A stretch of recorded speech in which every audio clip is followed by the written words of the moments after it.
Hi everybody, it's 4 o'clock.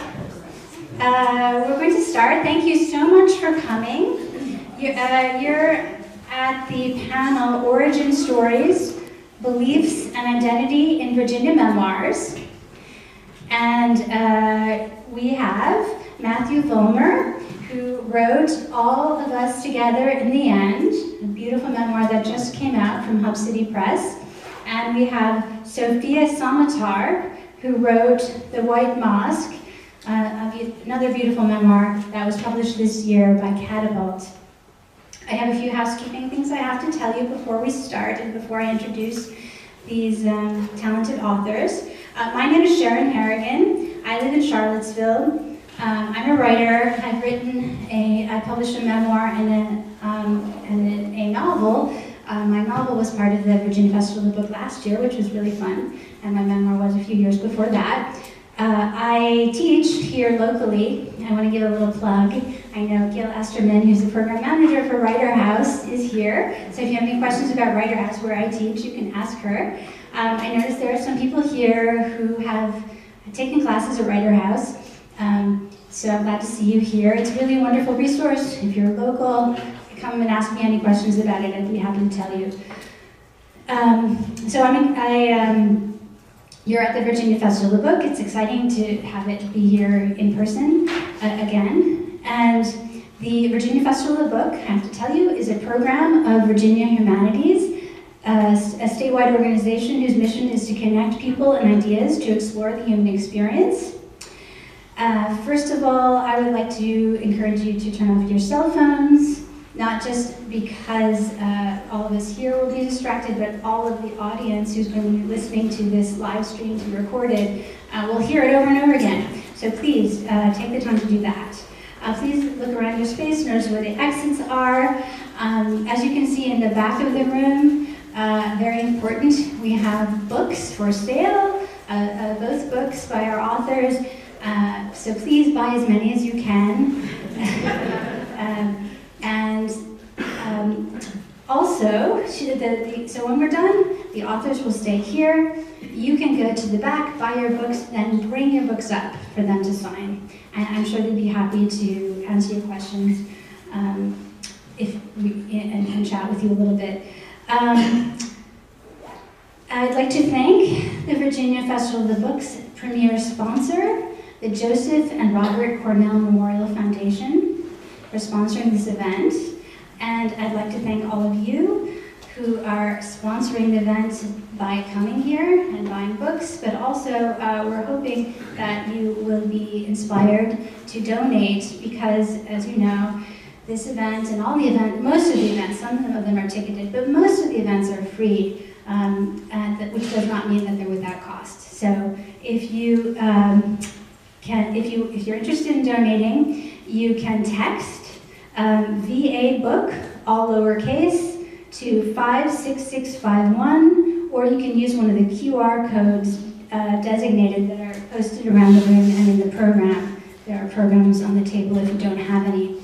It's also, I want to tell you that it would be very helpful if you could fill out a survey when you're done, and you can access those surveys using the same QR codes.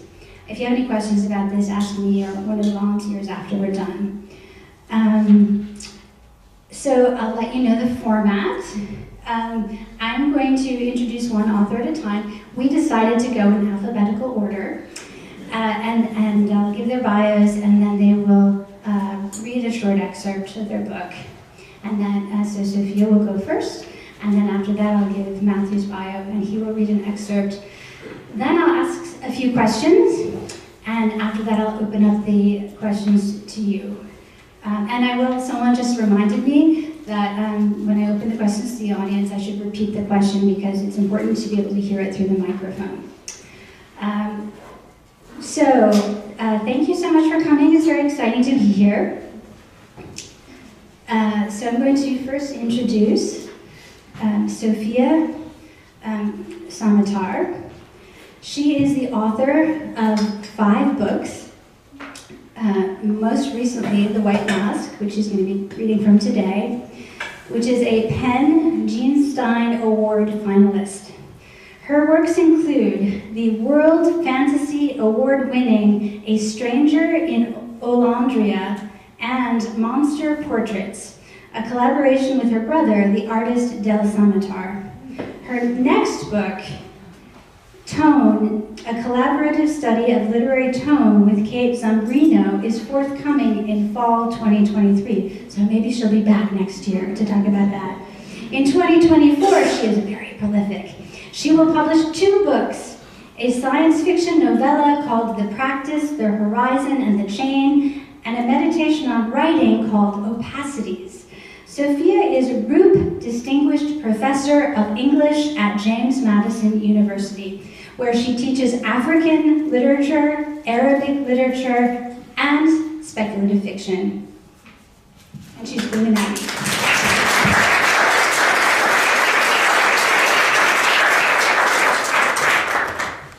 Thank you, Sharon. Thank you, everyone. How's this mic? Can you hear me okay?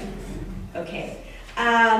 Thank you so much for the wonderful introduction. Thanks to all of you for being here and to the Virginia Festival of the Book for existing and for inviting us to take part. So to tell you a little bit about The White Mosque, this is a book that is based on a research trip that I took in 2016, and I was researching a group of Mennonites who moved from southern Russia, what's now Ukraine, to Central Asia, to what's now Uzbekistan, in the 1880s. And they went there following a very charismatic preacher who predicted that Christ would return and meet them in Central Asia on March 8, 1889. And when I heard about this story, I was absolutely fascinated by it. And I'll read you a bit of the book that sort of, gets into why I was so arrested and compelled by this story. So it's a memoir that's that's also a history in a way, because I tell the history of these folks, of this migration that they took, of the village that existed in Central Asia, a village of German-speaking Mennonites that existed for 50 years in that region until 1935. So the book is, it's written in a series of short sections, so I'm going to read 2 of them. The first one just sets the scene, and it is, when you open the book, I've just landed, I'm in Tashkent, and about to start on this journey. So this is the first little section of the book, which is called Begin with the Globe. Begin with the globe. The faint beam of a half-forgotten history. In this darkened hotel room, a trace of ochre outlines the curtains. Push them aside, and a fawn-colored radiance blooms against my arms, revealing the city below, the dust and juniper trees, the loops of traffic. The light seems to flow from the streets as much as the sky, a tint in the air, less a brightness than a universal softening of the atmosphere. It appears to have no single source. It arrives everywhere at once, from all the ends of the earth, from the future and the past. Rumpled sheets, silky patterned walls, a decorative chair in the corner, rigid and remote like a lady in waiting. I've traveled before, as a tourist, a student, a volunteer English teacher, but never for research, never as a pilgrim. Outside, a bus called Golden Dragon, tree trunks painted white, the heat of June, and the vastness of Tashkent, its miles of tended parks, the giant mosques that seem akin to the lonely Soviet structures, buildings marooned in the sky, much taller than the trees. The larger everything is, the smaller I feel, the more I sense the glow. My insignificance brings me close to stray, discarded things, to the story that brought me here, to this blade of grass I pluck by the statue of Amir Timur, the conqueror, guarded by angels, born with his fists full of blood. So that's the opening. Here we are. We came to Tashkent. Why am I doing this? I'm going to read one other short section that gets into the why, how I wound up in this place. And this section is called Beautiful Error. What brought me here? In a way, I've arrived by accident. I'm haunted by a little piece of history, the story of a small, hardy, stubborn group of people who traveled here more than 100 years ago. I am haunted by a photograph of their church, blanched with whitewash, standing among the poplars of an arid village square. When I first saw it, I imagined its thick walls were made of crystal, that its surface would taste of salt, and that it could contain more than was physically possible, like a word. Because I saw this church in a photograph, I felt I could hold it in my hand. Because the photograph was a century old, I felt I was holding my century, the one in which I was born, the 20th century. Because the church was located in Central Asia, in what is now Uzbekistan, a place I had never seen and of which I knew practically nothing, I felt it was very foreign. Because the church was a Mennonite church, belonging to my own denomination, the faith tradition of my mother's family, I felt it was very close. To be very close to the very foreign is one definition of haunting. As the most prominent landmark of the village where it stood, the church in the photograph gave the place its name, Akhmechet, the White Mosque. To the local population, largely Muslim, the church was a white mosque. Beautiful error, radiant mistake. Whether one is Christian or Muslim or neither, churches and mosques form nodes of powerful feeling. Passions cluster about them. Some perceive them as violently opposed, charged in such a way that they must repel one another. Others would place them together as representatives of the same monotheistic, extremist, world-conquering impulse. But whether you see the forces these places emit as wildly different in character, generating worldviews that can never touch, or whether you see them as unified at a deep level, amplifying one another in a sizzling sibling rivalry, or whether your opinion partakes of both notions, I'm in this electrical storm. My mother's family are Swiss-German Mennonites, my father's Somali Muslims. I stand amid this lightning, which here in the 21st century only seems to be growing more intense.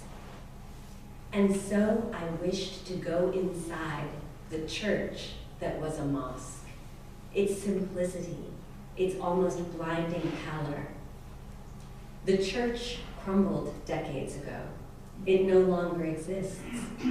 A pilgrimage then to error, to ghosts, to the accidental, to the glow. Thank you.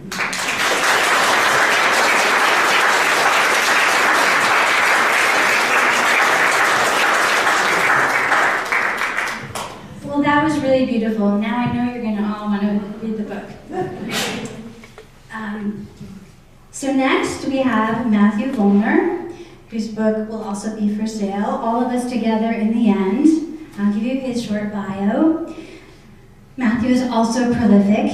He is the author of 2 short story collections, Future Missionaries of America and Gateway to Paradise, as well as 3 collections of essays, Inscriptions for Headstones, Permanent Exhibit, and This World Is Not Your Home, essays, stories, and reports. He was the editor of a book of uncommon prayer, which collects invocations from 60 authors, and served as co-editor of Fakes, an anthology of pseudo-interviews, faux lectures, quasi-letters, found texts, and other fraudulent artifacts. He teaches in the MFA program at Virginia Tech, where he and his wife are both professors of English. Now he's going to read an excerpt.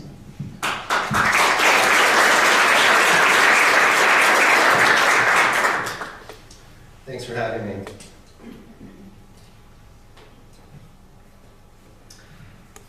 On December 21st, 2019, the longest night of the year, I was taking a post-sunset walk, following an asphalt trail that meandered through the nearby municipal golf course adjacent to my neighborhood, toward the top of the hill that happened to be the highest point in the town of Blacksburg, Virginia. A spot that allowed visitors to view during the daylight hours the little icons of our town. The football stadium, the turret of the colossal administration building, the coal plant, the futuristic-looking art center, and distant mountain ridges. My wife and son also enjoyed this view, but I usually took these walks alone to clear my head after a long day of teaching and reading and writing, or simply to get some fresh air. Hours earlier, I'd attended a Virginia Tech basketball game with my friend Robert and his 13-year-old son Felix, the latter of whom had floated an idea he'd heard a YouTuber endorse. That, as the Mayans had predicted, the universe had actually ended in 2012. We were now living in a simulation, which explained why everything these days seemed so messed up. Admittedly, this was an intriguing theory to consider as I walked through the longest night of the year, which so far happened to be moonless. A smattering of stars appeared in the sky, clouded here and there with tufts of cloud drifting low enough to reflect the pinkish lights of the town center and the Virginia Tech campus. So convincing, I thought to myself. I meant the reality of it all, like what I was seeing. It seemed so believable. As had become my habit on these random walks of mine, I decided to call my father. For the previous 3 months since my mother had died, he'd been living by himself on a remote piece of property in the mountains of southwestern North Carolina. in the big brick house that he and Mom had moved into when I was 16. I had often imagined, though he'd claimed this was not the case, that he might be lonely. "Hello?" he said. "Hey," I said, "what am I interrupting?" That was his line, the one he used whenever he called me. "Well," he replied, "I've been meaning to tell you. Some weird stuff's been happening." This wasn't news. Weird stuff had been happening for a while. The weirdest of all, my mother, at the improbably young age of 73, had died. Even though I'd been there to help lower her coffin into the grave in our family cemetery, a clearing in the woods behind my parents' house on land that my grandparents had originally purchased nearly 40 years before, I often caught myself wondering, where did she go? Everyone who'd known her had come to accept more or less how she would die.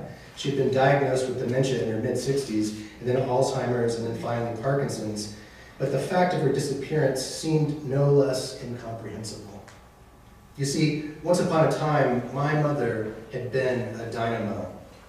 She whipped up extravagant meals, canned vegetables, baked bread, tended to flowers, managed finances in my father's dental office, served as the leader for the so-called fruit program that sold boxes of Florida citrus to local townfolk in order to raise funds for our local church school, practiced the hymns she would play on the piano for church on Saturday mornings, led religious educational classes for young children, corresponded with family members and distant friends, made trips to visit her parents and siblings in upstate South Carolina, refilled hummingbird feeders, read her Bible, drank cups of instant coffee, ate chocolate chip cookies, and laughed. Everyone in my family on both sides expected that she'd be the last to go. As they wilted into the fragilities of senescence, she would be taking care of them. A decade before, it would have been impossible for any of our family members to imagine that she'd slowly expire 3 months before her 74th birthday. Of course, years before that, she'd stopped becoming herself. We all missed the versions of my mother before she disappeared for good. Once she was gone, we simply missed the person she'd always been. Daughter, friend, sister, wife, mother. As her eldest son, her disappearance imbued me with a new superpower. By imagining her standing in her kitchen long before she could have had the wherewithal to imagine her future demise, I could make myself cry. I was therefore at all times and anywhere 30 seconds from tears. For 2 nights, my father said he looked out his bedroom window, down the grassy hill to the pond, into a nearby mountain ridge. There in the woods, he'd observed a number of lights in various places flashing. A light would appear and disappear as quickly. Bright, brief flashes. A few seconds later, others would appear somewhere else. According to my father, these lights never moved. That is, he had not been able to observe them as they moved. He'd only been able to perceive how they reappeared in different locations, giving the impression that there were either many lights or one single source that reignited after repositioning itself. His first explanation? Coon hunters. Even so, he hadn't heard any dogs. And what was also strange, the flashes hadn't behaved like flashlights, hadn't appeared as beams, hadn't swung through the dark. They'd simply flashed very quickly on and off, like mysterious signals, or, and this seemed more likely, the result of pranksters playing elaborate and unkind tricks. My father had considered driving his Highlander down to the road to get closer. He'd imagined retracting his sunroof and firing a shotgun into the air. I didn't ask why, though I supposed he'd figured this might serve as a kind of warning. A shotgun, he'd assured me, fired skyward wouldn't hurt anybody. I could be standing on the porch, he said, and you could be down by the pond, and I could shoot at you with a shotgun, and nothing would happen. We should try it, I said. Maybe on one of my grandchildren first. I laughed. So now what? He didn't know. He'd gone to sleep the night before by convincing himself the lights had been the result of wind-jostled branches scraping against power lines and causing sparks. But the next morning, he'd thought no, and despaired this idea as dumb.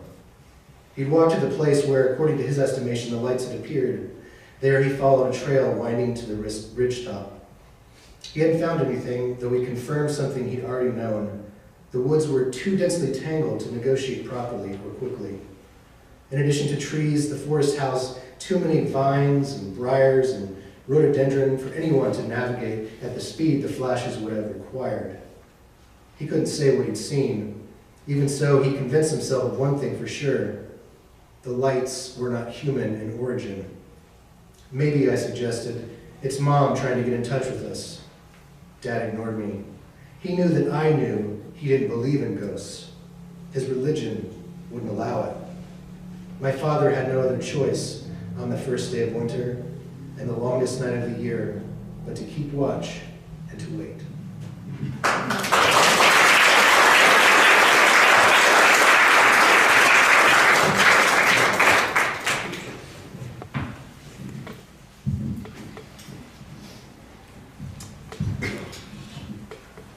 Thank you, Matthew. I have read that before, but I still found it chilling. I love how you set up a mystery, a question that you, the writer, had, and that we, the reader, want to keep reading to find the answer to. So, I thought we would start talking about the question of faith. When people ask me, what's the panel you're moderating, I guess I would sometimes summarize, one is about growing up as a Seventh-day Adventist, and one is about growing up as a Mennonite. That's a gross there's understatement. There's much more complexity to it than that. But let's start by talking about faith, and if I could, I'm just going to read a couple quotes from both of your books that really, really struck me and are really powerful. Matthew says, he writes, simply put, I couldn't help but, explaining leaving the faith that he grew up with, simply put, I couldn't help but imagine existence was bigger and much more mysterious than what I'd been taught to believe. And then Sofia writes, well, maybe I'll just start and ask you to explain that and expand on it. Sure. I grew up in the Adventist church, the Seventh-day Adventist church. Family on both sides of my family tree, going back generations, are a part of this church. My uncle, right now, is the president of the Global Seventh-day Adventist Church. I'm sure he's going to love to read this book. But in brief, it was I grew up in a loving family and was deprived of a whole lot of stuff that was outside of the Adventist culture because I went to Adventist schools. And it wasn't until I started reading literature and learning about other religions and meeting people of other faiths that I realized that lots of other folks had spiritual, intellectual experiences that were valid, and it kind of broke open my world, and I've been exploring ever since. Yeah, I mean, when I read that quote, it's put into words what I hadn't been able to really put into words myself about my own experience. And I didn't grow up Seventh-day Adventist, but I think many people would ever, if you're ever questioning what you were taught when you grew up, that is a beautiful way to put it. And then I'll pull a quote from Sofia's memoir. The moral of the story of the leaky caravanserai is that we're all travelers and it's raining everywhere. So that's a reference to a story that my dad used to like to tell. So my dad grew up Muslim in Somalia, and then at one point in his life left that tradition and joined the Mennonite tradition, and then later still in his life left the Mennonite tradition and really, by the end of his life described himself as agnostic, although he had also, it was something that, and my father has passed away, so I'm not able to ask him these questions, but let's say he had a complicated relationship to faith. And the story that he told, this was actually told, he's quoting or paraphrasing an Arab philosopher, and I say in the book that I can't remember which one, and I still can't remember which one, I need to look it up. But this philosopher was asked, which religion is better, Christianity or Islam? And the response the philosopher gave was a story, which is, once upon a time there was a guy and he was traveling and he put up for the night in this caravanserai, so kind of like an inn, and they put him in a room and the roof was leaking. And so he was like, oh, you know, the roof is leaking, so he asked for another room. So they moved him to another room and the roof was leaking. And that's the end of the story. You tell the story in the book on the bus. Yeah, in the story, in the book, and this did happen. I told the story when I was on this tour bus on this Mennonite heritage tour of Uzbekistan, where we were following the journey of these people. And so somebody had asked me to speak about my father's faith, and so I said, well, I'll tell you the story that he used to tell. And you know, kind of what the point, as I see it, what the philosopher is saying is like, look, all the rooms are leaking, so you might as well stay in the room you started out with. Like, why are you changing rooms when, like, you're just going to find another room that's also going to be leaking? And then I took it to, you know, what you quoted, which is like, look, the story is that we're all on the road. We're all on the road. That's the answer to the question of which religion should we have, which one is the best one. Okay. Everybody's on the road. We haven't even arrived at the inn. We haven't even arrived at the inn. Everybody's on the road, and it's raining everywhere. That's great. I love it.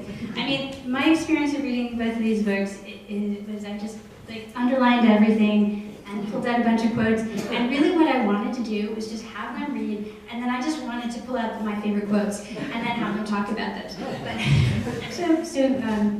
I'll do a little bit of that, but not too much. Well, okay, I'll quote Matthew again.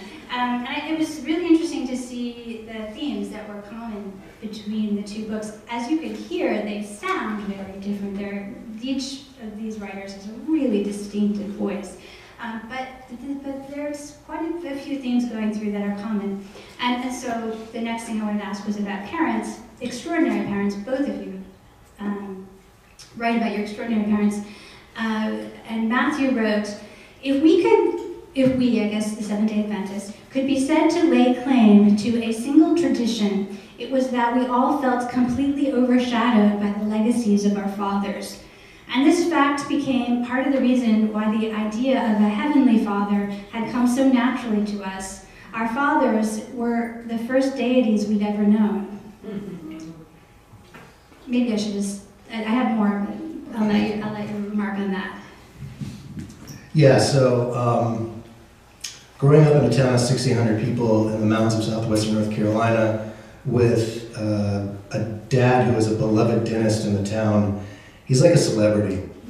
And you can't go to the grocery store with your dad or the hardware store with your dad or the barber shop with your dad without 10 other people talking to him, making fun of him.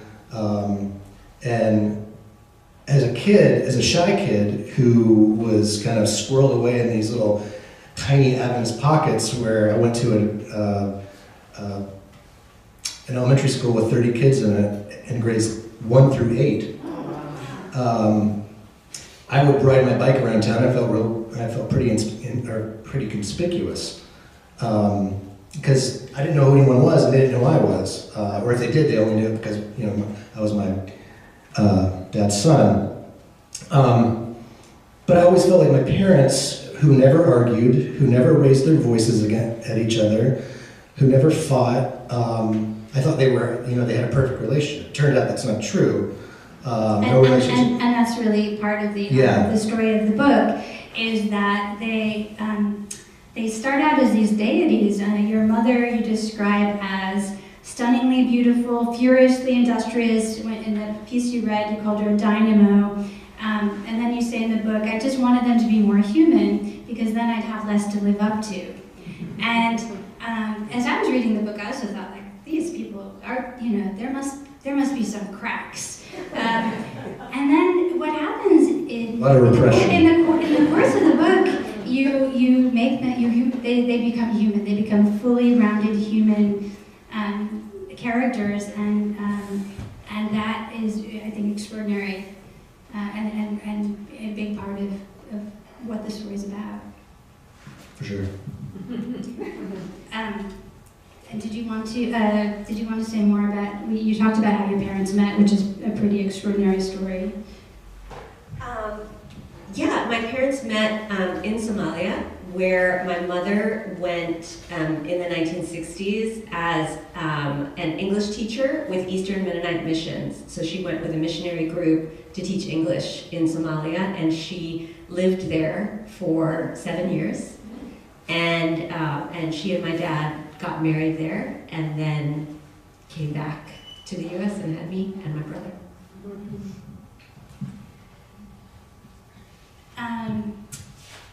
Yeah, so I'll quote again. Sofia says, "I can't tell that anyone else," when she's on the tour, "is particularly cast down by the recent lecture on the good fortune of the Uzbeks in having among them punctual Mennonites with clean habits and superior strains of wheat." But then later she says, "However, if this were a white privilege tour of Uzbekistan, I guarantee you I'd find it equally dispiriting." So I like this. Well, there's a lot to expand on there, but also you talk more about how you're always looking to question everything. So it's the tour guide has a certain lens through which he's looking at this pilgrimage, and you are questioning that, but you're also questioning its opposite.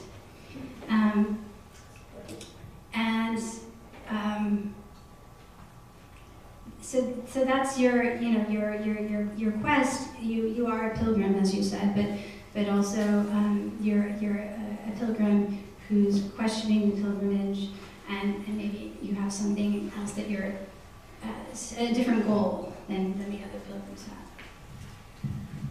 Yeah, so the problem in a nutshell is that I want to have everything. I want all the things. So that means that whenever I have a thing, I also am immediately asking questions about it to say, well, where's the edge of this thing, and like what's beyond this thing and what's outside this thing. Now, a pilgrimage is by definition a particular track. Like it's a trail and it has a goal at the end. You're going, that's what a pilgrimage is. You're going to a designated known place and you're supposed to have this experience along the way.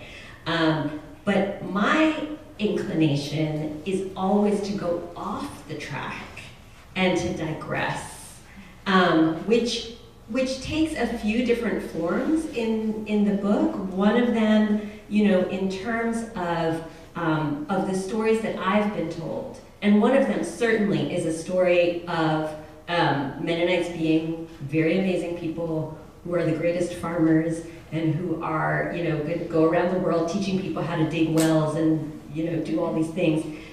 And that is a story that is told by and about a particular group of Mennonites who are of European extraction going way back, and who are actually the minority of Mennonites worldwide, because the global Mennonite church, actually, most of the Mennonites are in places like Congo and Ethiopia. And so, well, you can see that I just did it, right? I take this, I'm like, here's the story they told me, then I'm like, but wait, because there's this other thing outside the story.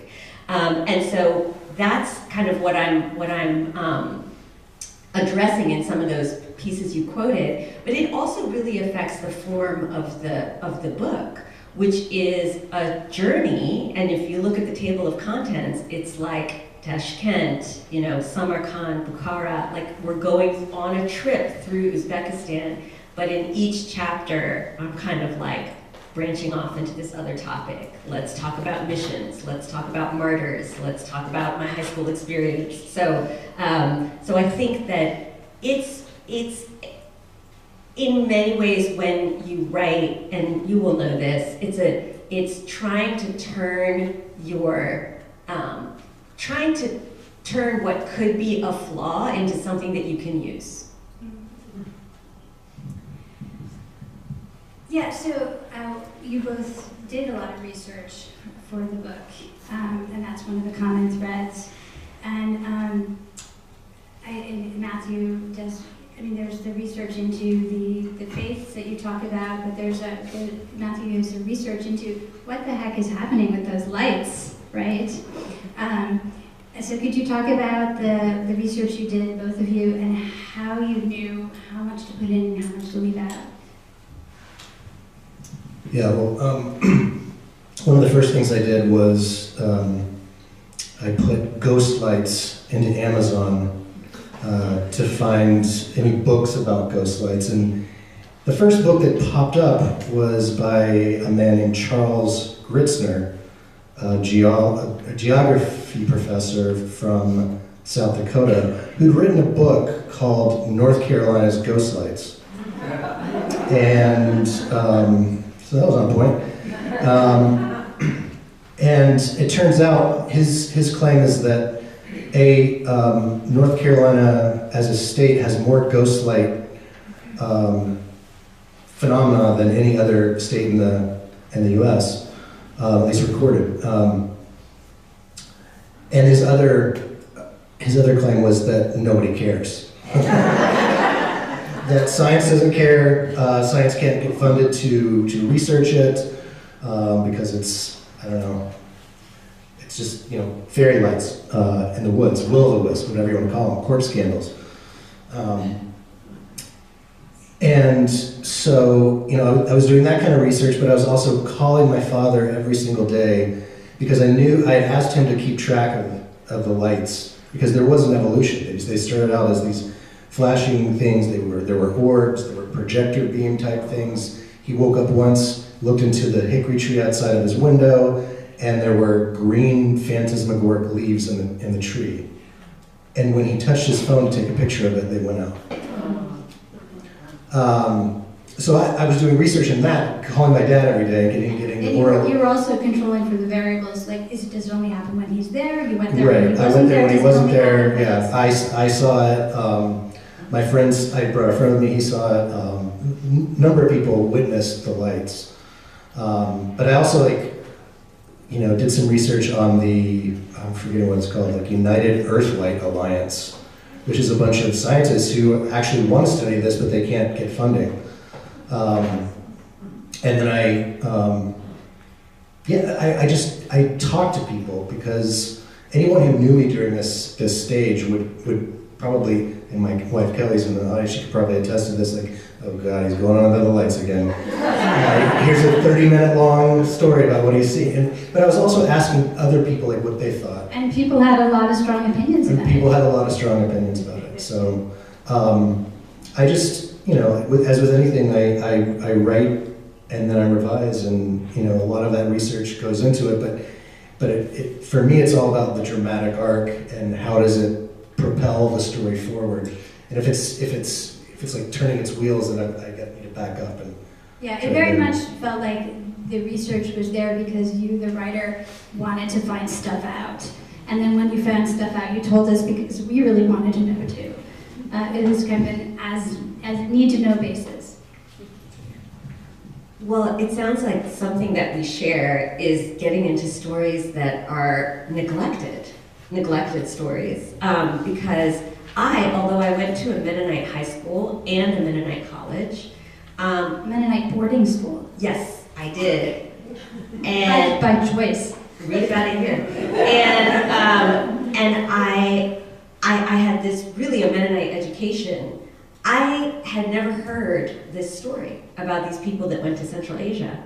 At least I thought I had never heard it. I did go back and find my old high school Mennonite history textbook from the required Mennonite history course that we all had to take, and there was a sentence in there about it, just a sentence that basically that called this journey a monument of warning, and basically, really kind of censured these people for having, believed something that turned out not to be true about the future. Didn't they call it the Great Disappointment when it didn't happen? That was yours. They have a lot in common. But really, that's the thing, right? It's like, well, but there was another great disappointment in this other tradition, and there's probably, we could find a lot of people who've had a great disappointment. But When I went to do my research, which was, this was a 7-year process writing this book, there was a lot of research. I read 5 or more, at least 5 memoirs by people who had been on this journey, which was fascinating to kind of get those primary documents and start putting together what it was like to be part of this group. And I was also looking into, Russian history, Uzbek history, and of course then looking at Mennonite missionary history as well. So there was a lot of research, but it was really in the service of taking a story that had been kind of brushed under the rug because it was seen as a disappointment, as a failure, as something that was embarrassing, and saying, now hang on, wait a minute, there is a different way to look at this story.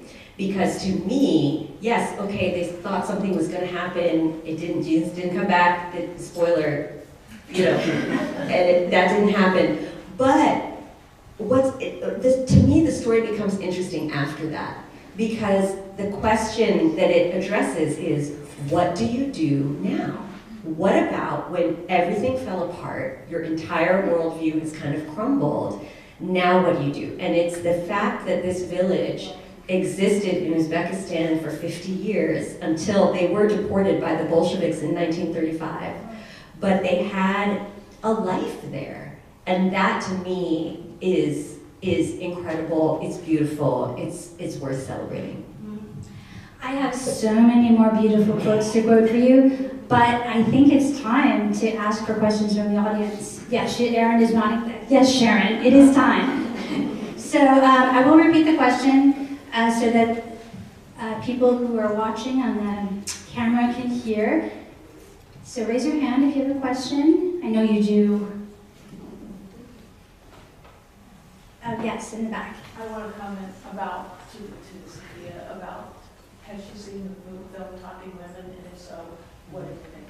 The question is, has Sofia seen the film Women Talking, and what does she think? And the answer is that Sofia has not seen the film because Sofia has the book, which is on her shelf, and is a huge fan of Miriam Toews. I love this writer. And I really want to read the book first before I see the film. But I will say that I have, in speaking about the White Mosque, people have raised this story, right, which is very well known right now, the story of women talking. And it's interesting the questions I've been asked about it, especially by Mennonite audiences who, sometimes ask me things like, why are y'all talking about all the weird stories? Like, why are you, and that's the question I was asked one time, like, why are you bringing this stuff? Why would you bring that up? Why are you bringing that up, essentially? And my answer to that is that this is what artists do.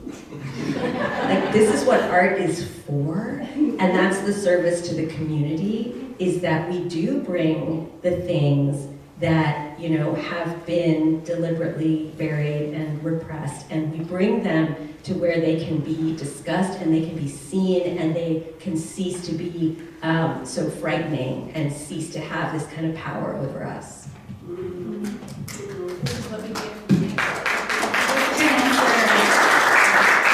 Question here in the front, yes? Yes, so what I'm applying this to is my own tradition, which is Judaism, and this month is the month of Passover and the whole story about the parting of the waters and everything. So my question is, how do you parse out from your religious teachings and background what you are willing to believe and what you ascribe to? I don't know what you would call these fireflies and all that. That's something I thought of. But how do you put all of that together? Because you've been brought up with that, you go over it every year and are kind of brought up to believe it. How do you put it together with some of your, questioning and myth about it? That's a little hard to summarize. How do you reconcile all the faiths that you grew up with the things that you later learn and the questions that you have? Part of writing this book was coming to terms with the fact that I still loved the church that I'd left. Or to be more specific, I loved so many of the family members who were connected to that church and the traditions that I participated in. For instance, Seventh-day Adventists observed the Jewish Sabbath from Friday night sundown to Saturday night sundown. And all throughout my childhood, we'd call it preparation day. Friday was preparation day, and we got ready our clothes for the next day for church. By the time it was sunset, my dad had lit a fire in the hearth. If it was that season, my mom had prepared a simple meal, always with dessert though, she loved dessert. And we turned the TV off, we turned the radio off unless it was sacred music. We did not watch TV for that entire 24-hour period. We didn't read anything that was secular. We went to church in the morning and came home and as kids waited, looking at our watches, like, what time, when is sundown going to be, so we can turn on the TV. But being deprived of, or having that deprivation, but also having that rest, was very significant. And I still feel like that's something that anybody can benefit from. Turn off everything for 24 hours and reflect on your life. So I mean, that's one way. I think that, you know, if you have a positive relationship to a church that you've grown up in, there are always going to be, even if you leave it, there's always going to be rituals and traditions and practices that will continue to resonate with you as an adult. That's a great answer. I think we should. Go on. We should take another question. Does anyone have another question?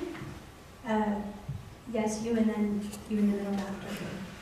I by accident picked up your book and read the one page that tells you why the title was the title. And on that whole basis, how do you, I mean, yes, you have friends and people that you love in your church, but the title refers to the fact that in the mind of your mother, you will not be there in the afterlife with her. That their belief system is absolute in their way, and yours is sort of not absolute. Yeah, I'm so glad that was one of my questions I didn't get time for, which is the title, All of Us Together in the End. What does it mean? And it's one of those titles, it doesn't come towards the beginning. And so when you arrive at it, it's this aha moment, and it's like, that's what the title means, and that is really profound. So really quick, the background is that my first book was a collection of stories published in 2009 called Future Missionaries of America. At least 3 of the stories dramatized non-Adventist interactions with Adventists. And I thought that was so smart. I was like, I could get away with like these non-Adventists, they don't understand.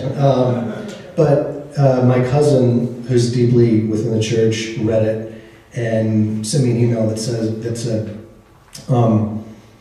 you may think that your parents are okay with your book, but they're heartbroken and terrified for your soul.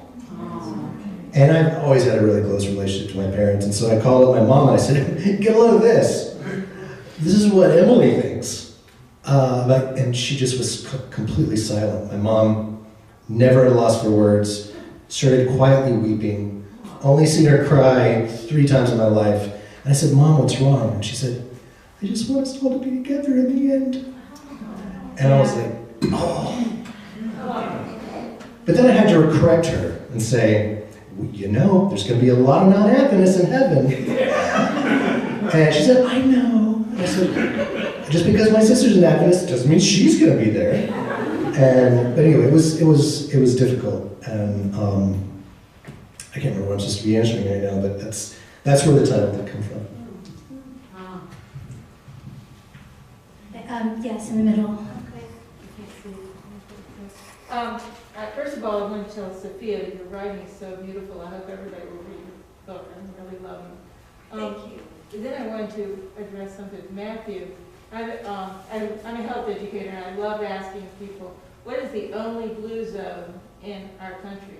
And the blue zone is where people live the longest and healthiest. and nobody ever knows. And it's parallel to California because that's where the Seventh-day Adventists live. And I wondered if you kept, because from what I understand, they don't smoke, drink, and they have a very tight-knit community, they're vegetarian, and it's always just fascinating to me. And I wondered if you still connected with some of those habits and what you felt about that. Is the question about, do you still connect with some of the habits of being a Seventh-day Adventist? Yes. Health-wise, no. I'm not going to live as long as the Blue Zone people. I'm a hedonist and omnivore. So no, I don't.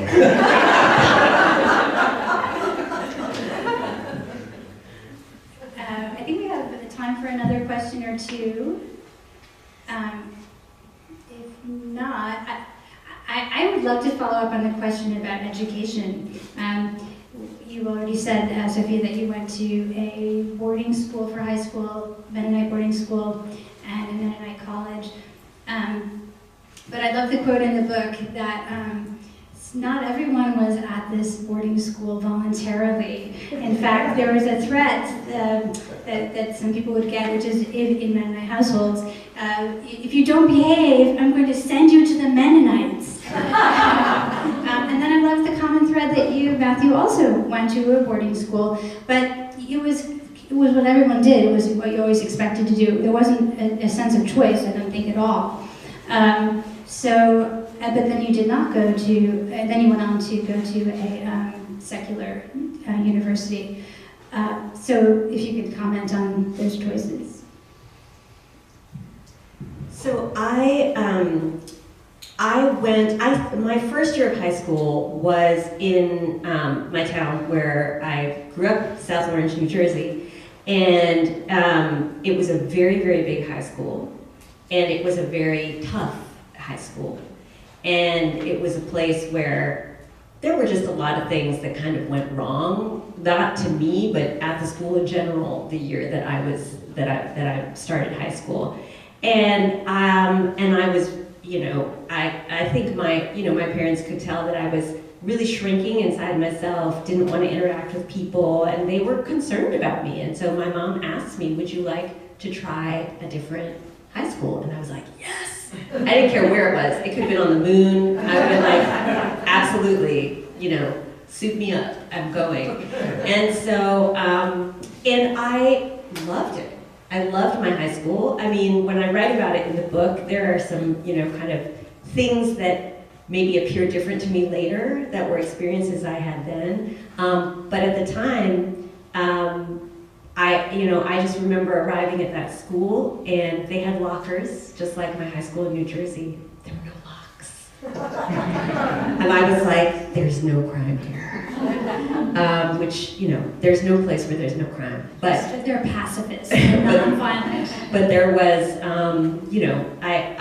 it was a wonderful experience for me, yeah. And Matthew, you write that even though at the boarding school you were all cut off from the world, there were ways for people to get in trouble and to smuggle in all the things that teenage boys will struggle in. Yeah, I mean, I went to boarding school because I had dreamed of going my whole life. My parents had met at their boarding school, my grandparents had met at their boarding school, and at 14 years of age, having lived in that, town of 1,600 people, very isolated, there were only a couple things I wanted to do. One was, more than anything, I wanted to be able to dunk a basketball. It never really happened. Volleyball, I think I got in once. And then I wanted a girlfriend. And I thought that boarding school, like my parents before me, I would go to boarding school and I would find the love of my life. Not true, as it turned out. But yes, people did find ways to get in trouble. It was, 40 years of living in a dorm of 100 boys for 6 months out of the year, 8 months out of the year. And there was a black market for Coca-Cola, number one.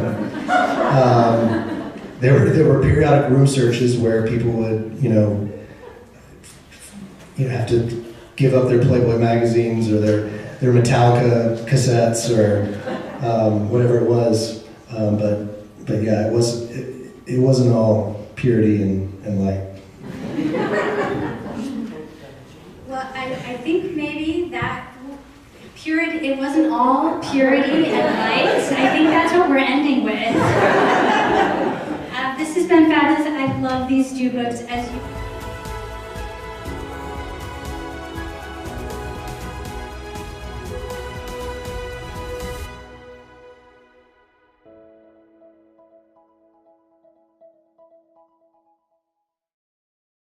what was going on with those lights? Where did they come from? But you will find, not till the end.